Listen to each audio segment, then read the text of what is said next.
Welcome back to another video. In today's video, I'll show you how to cancel Freepik Premium subscription. First, sign in to your Freepik account using the email and password linked to your subscription. After logging in, go to your account or subscription settings where the cancellation options are available.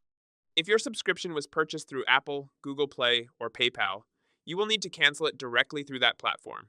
Otherwise, you can continue the process on Freepik. Next, open the subscription details section and click Manage Subscription. You will see options such as pause or cancel. Choose Cancel Subscription and confirm when prompted.